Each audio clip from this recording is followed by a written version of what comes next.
আসসালামু আলাইকুম। আচ্ছা, আজকের আলোচনাটা শুরু করি একটা দৃশ্য দিয়ে, যা আমাদের প্রায় সবার খুব চেনা। হুম।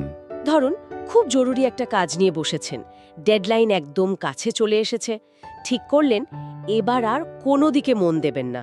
এই প্রতিজ্ঞাটা তো আমরা রোজই করি। ঠিক তাই, কিন্তু ঠিক তখনই ফোনের স্ক্রিনটা জ্বলে উঠল, একটা নোটিফিকেশনের শব্দ হলো, ব্যাস। খেলা শেষ। একদম।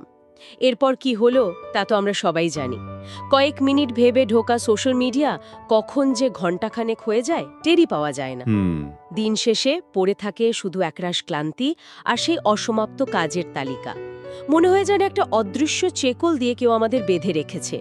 এই শেকল থেকে বেরোনোর রাস্তাটা কি? এটা এমন একটা সমস্যা যা এখন আর মানে ব্যক্তিগত পর্যায়ে নেই, হুম। প্রায় একটা মহামারী হয়ে দাঁড়িয়েছে। তাই তো। আর মজার ব্যাপার হলো এই শেকলটা আমরা নিজেরাই নিজেদের পায়ে পড়ছি প্রতিদিন একটু একটু করে। প্রযুক্তির এই যুগে মনোযোগ ধরে রাখাটা সত্যি একটা সুপার পাওয়ারের মতো হয়ে গেছে। ঠিক এই সুপার পাওয়ারটা কিভাবে অর্জন করা যায় সেই পথের সন্ধান করতেই আমাদের আজকের এই আয়োজন। আমাদের হাতে রয়েছে লেখক থিবো মুরিসের লেখা ডোপামিন ডিটক্স বইটি। খুব সময়োপযোগী একটা বই। আমরা শুধু বইয়ের সারসংক্ষেপ করব না, বরং এর ভেতরের মনোবিজ্ঞানটা বোঝার চেষ্টা করব। কেন আমাদের মস্তিষ্ক এমন আচরণ করে, আর ডোপামিন ডিটক্স নামের এই ধারণাটা কি সত্যি আমাদের জীবনের নিয়ন্ত্রণ ফিরিয়ে দিতে পারে।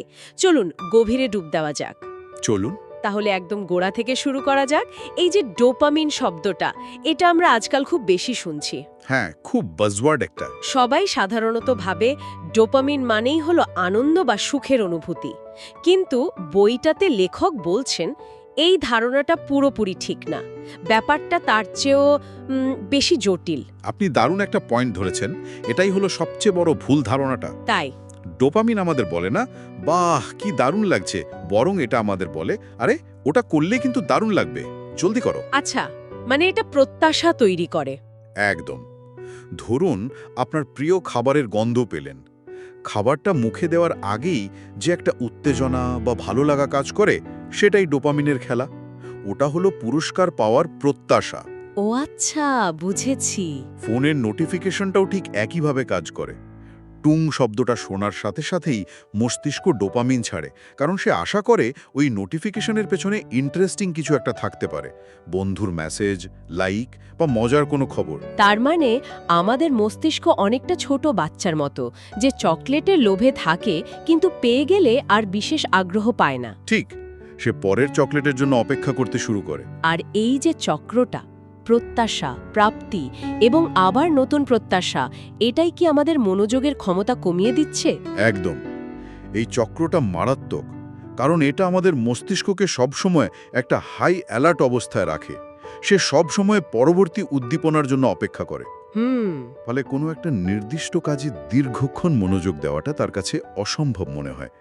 কারণ একটা প্রবন্ধ পড়া বা একটা রিপোর্ট লেখার মধ্যে তো প্রতি মিনিটে কোনো নতুন পুরস্কার নেই। কিন্তু সোশ্যাল মিডিয়া ফিডে প্রতি সেকেন্ডে আছে। প্রতি সেকেন্ডে নতুন ছবি, নতুন ভিডিও, নতুন তথ্য। মস্তিষ্ক তখন সহজ পথটাই বেছে নেয়। এই সহজ পথটা বেছে নিতে নিতেই কি আমরা সেই ফাঁদে পা দিই, যেটাকে লেখক বলছেন অতি উদ্দীপনার ফাঁদ? আমার তো ধারণা আমরা সবাই এই ফাঁদের বাসিন্দা। বাসিন্দা তো বটেই, ব্যাপারটা এভাবে ভাবা যেতে পারে। বলুন।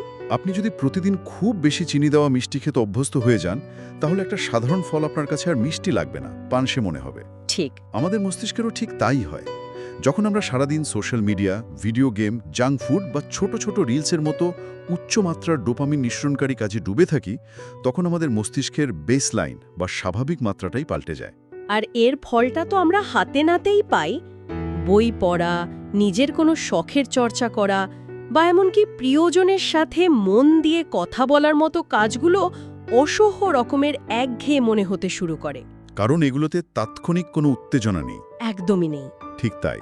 লেখক এই অবস্থাকে বলছেন সেন্সরি ওভারলোড বা সংবেদী অতিচাপ। আর এর একটা ভয়ঙ্কর বৈজ্ঞানিক ব্যাখ্যাও আছে। আচ্ছা। যখন আমাদের মস্তিষ্ক অত্যধিক তথ্যের চাপে থাকে, তখন আমাদের মস্তিষ্কের যে অংশটি যৌক্তিক সিদ্ধান্ত গ্রহণ, পরিকল্পনা এবং আত্মনিয়ন্ত্রণের জন্য দায়ী, প্রিফ্রন্টাল কর্টেক্স। একদম ওই প্রিফ্রন্টাল কর্টেক্স, সেটি সাময়িকভাবে দুর্বল হয়ে পড়ে, অনেকটা অতিরিক্ত ব্যায়াম করে পেশি ক্লান্ত হয়ে যাওয়ার মতো। বাহ, দারুণ তুলনা। ফলে আমরা আবেগতাড়িত হয়ে সহজ এবং তাৎক্ষণিক আনন্দের দিকে ঝুঁকে পড়ি। একটা গভীর বই পড়ার যৌক্তিক সিদ্ধান্ত নেওয়ার বদলে একটা 30 সেকেন্ডের ভিডিও দেখার আবেগপ্রবণ সিদ্ধান্তটাই আমরা নিয়ে ফেলি। এই অতি উদ্দীপনার ফাঁদের কথা শুনতে গিয়ে আমার মনে হচ্ছে আমরা যেন একটা চোরাবালিতে আটকে গেছি। যতই বেরোনোর চেষ্টা করছি ততই ডুবে যাচ্ছি। এখান থেকে বেরোনোর জন্য লেখক কি কোনো দড়ির সন্ধান দিয়েছেন? হ্যাঁ, দিয়েছেন। আর সেটাই হলো ডোপামিন ডিটক্স। নামটা শুনে হয়তো খুব কঠিন বা ভয়ের কিছু মনে হতে পারে, একটু তো হয়। কিন্তু লেখক বিষয়টাকে খুব বাস্তবসম্মতভাবে দেখিয়েছেন। তিনি মূলত 3টি স্তরের ডিটক্সের কথা বলেছেন, যা যে কেউ নিজের প্রয়োজন অনুযায়ী বেছে নিতে পারে। প্রথমটা সম্ভবত সবচেয়ে কঠিন, তাই না? 24 ঘন্টার পূর্ণ ডিটক্স। হ্যাঁ, ওইটাই সবচেয়ে চ্যালেঞ্জিং। মানে একটা পুরো দিনের জন্য ফোন, ইন্টারনেট, টিভি, মিউজিক, এমনকি খুব মুখরোচক খাবার থেকেও নিজেকে দূরে রাখা। এটা শুনলেই তো আমার দম বন্ধ হয়ে আসছে। এই সময় তাহলে করার মতো কি থাকে? প্রথমবার শুনলে এমনই মনে হয়। এই সময় করার মতো কাজগুলো খুব সাধারণ। ডায়েরি লেখা, চুপচাপ বসে নিজের চিন্তাগুলোকে পর্যবেক্ষণ করা, হাঁটা, ধ্যান করা। মানে মস্তিষ্ককে একদম বিশ্রাম দেওয়া। উদ্দেশ্যটা হলো মস্তিষ্ককে বাইরের সব ধরনের উদ্দীপনা থেকে ছুটি দেওয়া। এটা শুনতে কঠিন হলেও এর কার্যকারিতা অসাধারণ। যখন মস্তিষ্ক বাইরের কোনো কোলাহল পায় না, তখন সে ভেতরের দিকে তাকাতে শুরু করে। নিজের চিন্তা ভাবনাগুলোকে গোছানোর একটা দুর্লভ সুযোগ পায়। এটা অনেকটা কম্পিউটারের হার্ড ড্রাইভ ডিফ্র্যাগমেন্ট করার মতো, যেখানে ছড়িয়ে ছিটিয়ে থাকা ফাইলগুলো আবার ঠিকঠাক জায়গায় ফিরে আসে। কিন্তু একটা প্রশ্ন থেকেই যায়, আজকের দিনে এটা কি আদৌ বাস্তবসম্মত? যার চাকরি আছে, পরিবার আছে, তার পক্ষে কি সম্ভব পুরো 24 ঘন্টা সবকিছু থেকে বিচ্ছিন্ন থাকা? খুবই গুরুত্বপূর্ণ প্রশ্ন। আর লেখকও এই বাস্তবতাটা জানেন। ঠিক এ কারণেই তিনি আরও 2টি বিকল্প দিয়েছেন। আচ্ছা। দ্বিতীয় স্তরটি হলো আংশিক ডিটক্স। যারা খুব ব্যস্ত তাদের জন্য এটা দারুণ কার্যকর। যেমন দিনের একটা নির্দিষ্ট সময়, ধরা যাক সকালের প্রথম 3 বা 4 ঘন্টা, সব ধরনের ডিজিটাল ডিভাইস বা মনোযোগ নষ্টকারী জিনিস থেকে দূরে থাকা। ও, এটা তো করা যেতেই পারে। হ্যাঁ, ওই সময়টা শুধু নিজের সবচেয়ে গুরুত্বপূর্ণ কাজটার জন্য বরাদ্দ থাকবে। এটা অনেক বেশি বাস্তবসম্মত লাগছে। দিনের শুরুতেই যদি সবচেয়ে কঠিন কাজটা মনোযোগ দিয়ে করে ফেলা যায়, তাহলে বাকি দিনটা অনেক সহজ হয়ে যায়। অবশ্যই, এটা একটা শক্তিশালী অভ্যাস তৈরি করতেও সাহায্য করতে পারে। আর তৃতীয় স্তরটা? আর তৃতীয় স্তরটা আরও বেশি নির্দিষ্ট। একে বলা যায় নির্দিষ্ট ডিটক্স। যদি আপনার মনে হয় আপনার মূল সমস্যাটা কোনো একটা নির্দিষ্ট জিনিস নিয়ে, যেমন ঘন্টার পর ঘন্টা ইউটিউব দেখা বা ভিডিও গেম খেলা, যেটা অনেকেরই হয়, হ্যাঁ, তাহলে আপনি শুধু সেই একটি জিনিস থেকে নির্দিষ্ট কিছু দিনের জন্য বিরতি নিলেন। এতে আপনার পুরো জীবনযাত্রায় বড় কোনো পরিবর্তন আনতে হবে না, কিন্তু যে আসক্তিটা আপনাকে সবচেয়ে বেশি ক্ষতি করছে সেটার উপর নিয়ন্ত্রণ প্রতিষ্ঠা করা সম্ভব হবে। তার মানে এটা কোনো সবার জন্য একই সমাধান ধরনের ব্যাপার নয়, বরং নিজের সমস্যাটা বুঝে নিজের প্রয়োজন অনুযায়ী একটা পথ বেছে নেওয়ার স্বাধীনতা এখানে আছে। একদম। এই নমনীয়তায় হয়তো এই পদ্ধতিটাকে এত কার্যকর করে তুলেছে। মূল উদ্দেশ্যটা হলো মস্তিষ্কের ডোপামিন রিসেপ্টরগুলোকে একটা বিশ্রাম দেয়া, যাতে তারা আবার স্বাভাবিক উদ্দীপনায় সাড়া দিতে শেখে। ঠিক যেমন চিনি খাওয়া কমালে ফল আবার মিষ্টি লাগতে শুরু করে। বইটার আরেকটা দারুণ দিক হলো এটা আমাদের দীর্ঘসূত্রতা বা প্রোক্রাস্টিনেশনের পেছনের মনস্তত্ত্বটা খুব সহজ করে ব্যাখ্যা করে। হ্যাঁ, ওই অংশটা চমৎকার। আমরা প্রায়ই ভাবি যে আমরা হয়তো অলস তাই কাজ ফেলে রাখি, কিন্তু লেখক বলছেন ব্যাপারটা অলসতার চেয়েও গভীর। ঠিক। আমরা যখন কোনো কাজকে কঠিন বা বিরক্তিকর বলে চিহ্নিত করি, তখন আমাদের মস্তিষ্ক সেই মানসিক অস্বস্তি বা যন্ত্রণা থেকে বাঁচতে চায়। আর বাঁচার সবচেয়ে সহজ এবং দ্রুত উপায় কি? তাৎক্ষণিক আনন্দের কোনো উৎসের দিকে ছুটে যাওয়া। একদম। আর এখানেই ডোপামিন ডিটক্স জাদুর মতো কাজ করে। কিভাবে? যখন আমরা এই সস্তা আনন্দের উৎসগুলো, মানে পালানোর পথগুলো বন্ধ করে দিই, তখন মস্তিষ্কের সামনে আর কোনো সহজ রাস্তা খোলা থাকে না। আচ্ছা। সে তখন বাধ্য হয় সেই কঠিন কাজটার মুখোমুখি হতে। প্রথম 10-15 মিনিট হয়তো খুব অস্বস্তি লাগবে, একটা ছটপটানি কাজ করবেই তো। কিন্তু মস্তিষ্ক যখন বুঝবে যে অন্য কোনো উপায় নেই, তখন সে ধীরে ধীরে ওই কাজটার মধ্যেই মনোযোগ দিতে শুরু করবে। আর প্রায়ই দেখা যায় কাজটা শুরু করে দেওয়ার পর বোঝা যায় এটা ততটাও কঠিন বা বিরক্তিকর ছিল না যতটা আমরা ভেবেছিলাম। তার মানে ডিটক্স আসলে আমাদের মস্তিষ্ককে এক প্রকার পুনরায় প্রশিক্ষণ দেয়। হ্যাঁ, রিট্রেন করে। এটা তাকে শেখায় যে সব আনন্দই দ্রুত বা সহজলভ্য হয় না, কিছু আনন্দ অর্জনের জন্য ধৈর্য এবং গভীর মনোযোগের প্রয়োজন হয়। দারুণ বলেছেন। এটা অনেকটা পেশি তৈরির মতো। প্রথম দিকে জিমে যেতে কষ্ট হয়, কিন্তু নিয়মিত অনুশীলনের মাধ্যমে শরীর যেমন শক্তিশালী হয়ে ওঠে, আমাদের মনোযোগের পেশিও ঠিক সেভাবেই তৈরি হয়। অসাধারণ তুলনা। ডোপামিন ডিটক্স হল মস্তিষ্কের জন্য সেই ব্যায়াম। এটা শুধু মনোযোগই বাড়ায় না, আমাদের আত্মবিশ্বাসও ফিরিয়ে দেয়। যখন আমরা একটা কঠিন কাজ সফলভাবে শেষ করি, তখন যে আত্মতৃপ্তি পাওয়া যায়, সেই অনুভূতিটা হাজারটা লাইক বা কমেন্টের চেয়েও অনেক বেশি শক্তিশালী এবং দীর্ঘস্থায়ী। ডিটক্স তো করা হলো, মনোযোগের পেশিও না হয় একটু শক্তিশালী হলো, কিন্তু জিমে যাওয়া ছেড়ে দিলে যেমন পেশি আবার আগের মতো হয়ে যায়, ডিটক্স শেষ হওয়ার পর সেই অর্জিত মনোযোগ ধরে রাখাও তো একটা বড় চ্যালেঞ্জ। অবশ্যই, এটাই আসল কাজ। লেখক কি দীর্ঘমেয়াদী সমাধানের জন্য কোনো পথের কথা বলেছেন? অবশ্যই, ডিটক্স হলো একটা রিসেট বাটন, কিন্তু এরপর সিস্টেমটাকে ঠিকঠাক চালানোর জন্য কিছু অভ্যাস গড়ে তোলা জরুরি। যেমন? লেখক কয়েকটি খুব কার্যকর অভ্যাসের কথা বলেছেন। প্রথমটি হলো একটি শক্তিশালী সকালের রুটিন তৈরি করা। এর মূল কথা হলো ঘুম থেকে উঠেই ফোনে হাত না দেওয়া। এটা খুবই কঠিন। কঠিন, কিন্তু অসম্ভব নয়। দিনের শুরুটা অন্যের জীবনের আপডেট দিয়ে না করে নিজের জন্য শান্তভাবে শুরু করা। সেটা হতে পারে কয়েক মিনিটের মেডিটেশন, হালকা ব্যায়াম বা দিনের পরিকল্পনা একটা কাগজে লিখে ফেলা। এটা আমি নিজে চেষ্টা করে দেখেছি।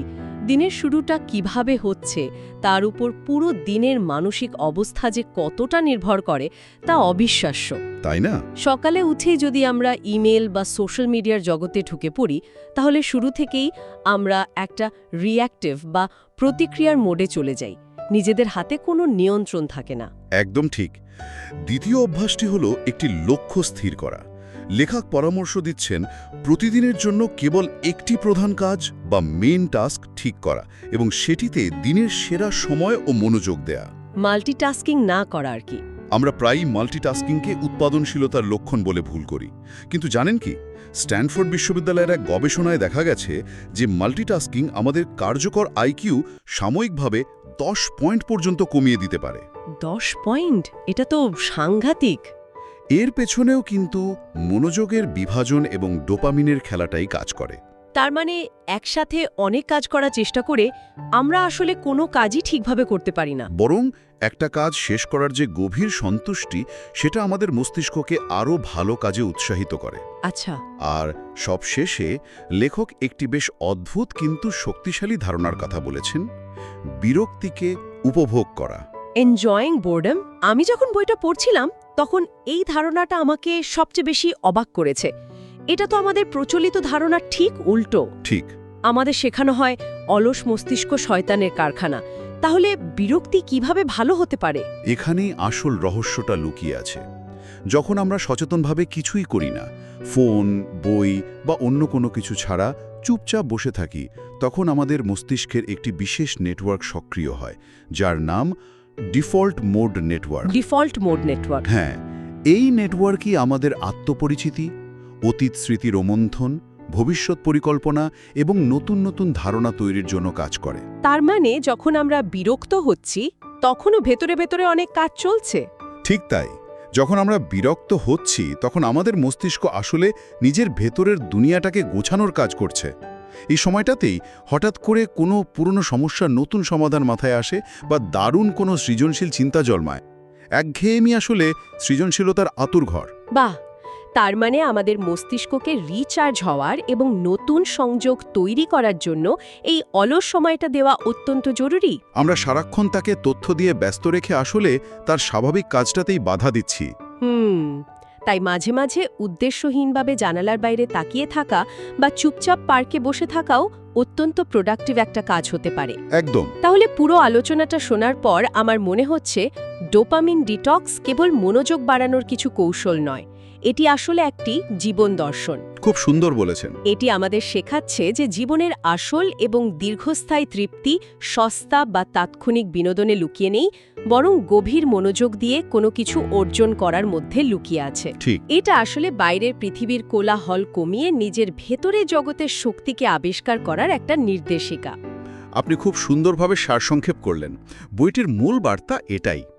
এটা শুধু উৎপাদনশীলতা বাড়ানোর বিষয় নয়, এটা আরও শান্ত, স্থির এবং উদ্দেশ্যপূর্ণ জীবনযাপনের একটি পথ।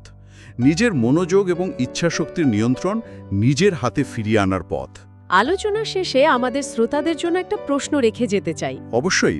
ভাবুন তো একবার, যদি আমরা আমাদের জীবন থেকে সমস্ত সস্তা এবং সহজলভ্য আনন্দের উৎসগুলো, social media, streaming service, junk food, মাত্র 1 সপ্তাহের জন্য সরিয়ে দিই, তাহলে আমাদের মস্তিষ্ক কোন সেই কঠিন কিন্তু গুরুত্বপূর্ণ কাজটি করতে বাধ্য হবে, যা আমরা হয়তো বছরের পর বছর ধরে নানা অজুহাতে এড়িয়ে চলেছি?